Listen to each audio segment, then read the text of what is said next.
సురవరం సుధాకర్ రెడ్డికి రాజకీయ ప్రముఖులు కడసారి నివాళులర్పించారు. సీఎం రేవంత్ రెడ్డి, జానారెడ్డి, కేవీపీ, కేటీఆర్, మంత్రి సీతక్క, జాతీయ కార్యదర్శి వర్ధన్తో సహా పెద్దలు ఆయన సేవలను కొనియాడారు. ప్రజా ఉద్యమాలకు ఆయన మరణం తీరని లోటని వీడ్కోలు పలికారు.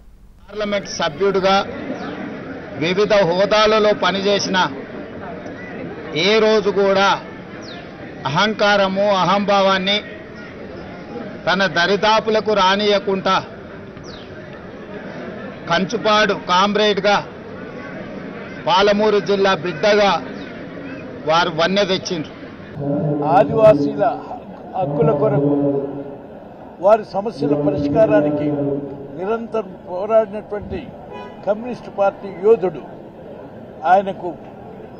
ఆయన ఈరోజు ఆయన మరణం మన అందరికీ హృదయ విదారకమైనది. మా తరానికి సంబంధించి సురవరం సుధాకర్ రెడ్డి గారు వారు లేకపోవడం అది ప్రజాస్వామ్యానికి, కార్మిక లోకానికి, యువతరానికి తీరని లోటు. జాతీయ స్థాయిలో కమ్యూనిస్ట్ పార్టీకి ప్రధాన కార్యదర్శిగా ఎదిగిన ప్రజానాయకులు ఎన్నో విప్లవోద్యమాల్లో, ఎన్నో ప్రజా ఉద్యమాల్లో, ఎన్నో కార్మిక ఉద్యమాల్లో, తెలంగాణ ఉద్యమంలో తన వంతు పాత్ర పోషించి చిరస్మరణీయమైన ముద్ర వేసుకున్న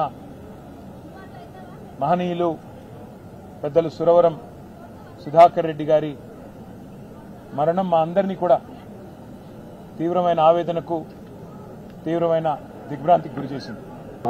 పార్టీ కార్యక్రమాల్లో చురుగ్గా ముఖ్యంగా పేదల పక్షాన పోరాడుతూ అఖిల భారత ప్రధాన కార్యదర్శిగా కమ్యూనిస్ట్ పార్టీకి ఎంపికైనట్టు మంచి వ్యక్తి, మానవతావాది, సజ్జనుడు శ్రీ సురవరం సుధాకర్ రెడ్డి గారి మరణం చాలా విచారకరం.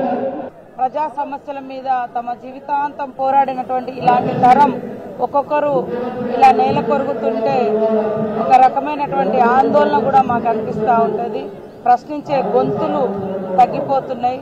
మరి వాళ్ళెంతో నిబద్ధతతోటి జీవితాన్ని పూర్తిగా అనేక సమస్యలు, నిర్బంధాలు, కష్టాలు, జైలు జీవితాలు వచ్చినా కూడా పోరాటం నుంచి వెనుకడుగు వేయకుండా ముందుకే సాగినటువంటి మహానాయకుడు సుధాకర్ రెడ్డి గారి మరణం పట్ల మరి మేము తీవ్రమైనటువంటి మానసిక వేదనను కలిగించింది.